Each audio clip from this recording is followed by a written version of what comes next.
Hi everyone, it's Jenny McNamara here. Thank you for joining me for this third video in our series on everlasting divorce.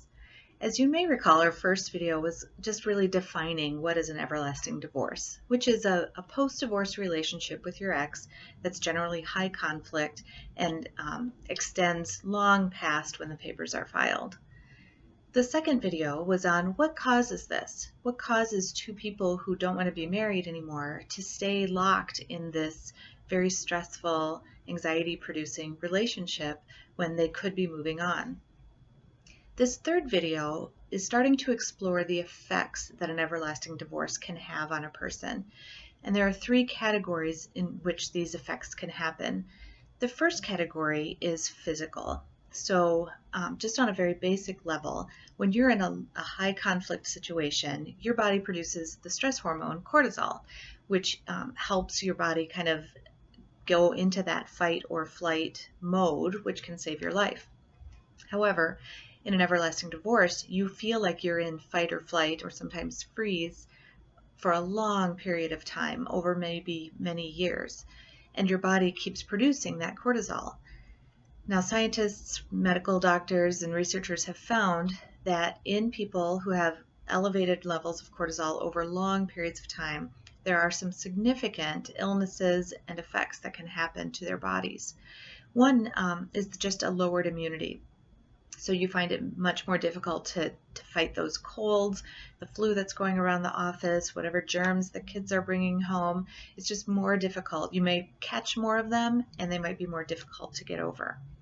A second effect is that it can really increase your blood pressure, because part of cortisol's job is to constrict your blood vessels to send the blood to wherever your body needs it for that fight or flight response.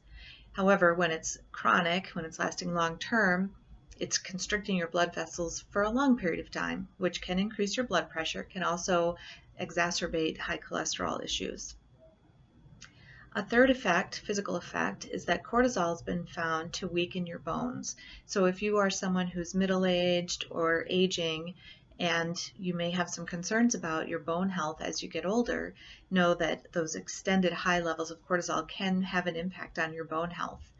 And finally, and maybe the most insidious one of them all, is that cortisol causes your body to develop fat in the belly area, in the midsection area, and that's kind of a protective factor so that your body thinks that you might be without food or might be in a dangerous situation for a long period of time, so it stores that fat for you.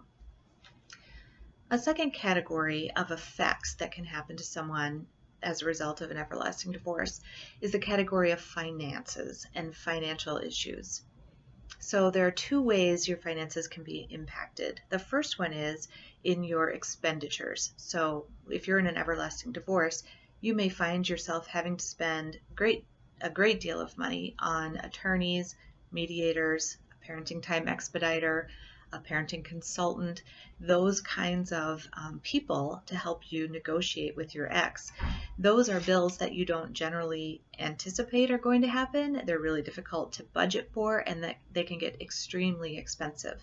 So that's one way your finances can be affected with an everlasting divorce. A second way your finances can be affected is in your productivity, in your ability to earn an income. So for instance, if you are suffering from many physical effects of the everlasting divorce, that may impact your ability to function at work. You may need to take more sick days. You may need to take more personal days. You may not be able to work for some period of time.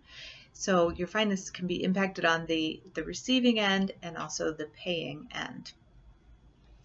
The final category of effects is, of course, emotional effects. And there are, again, two different ways your emotions are affected.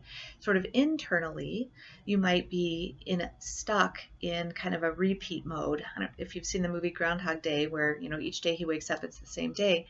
That's what being in an everlasting divorce can feel like, that each day, each week, each month, you're stuck in the same cycle of high conflict, high stress. And so you don't know that there's a way out of it. So it certainly can be very depressing and anxiety provoking.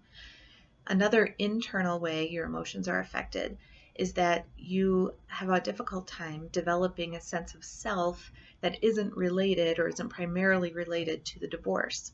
It may be really difficult for you to have the self-esteem or the energy or the confidence to move beyond I'm stuck in this, locked horns situation. Externally, your emotions and your relationships can be affected because you may be finding that a lot of your friends are just kind of tired of hearing about it. Maybe family's tired of hearing about it. They all think, why can't you move on? Why isn't this divorce over yet? So emotionally, it might be isolating to you to be in this everlasting divorce because you may feel like nobody really understands what's going on for you. Also, your children's emotional health, and then usually your own, can be affected by this. Kids absorb the stress from the relationship and from their parents, and so they may be acting out at school or personally or towards you, and that can take an emotional toll as well. So those are kind of the three categories of effects. And when I was thinking about these categories of effects, I realized that in each of these categories are strategies of change.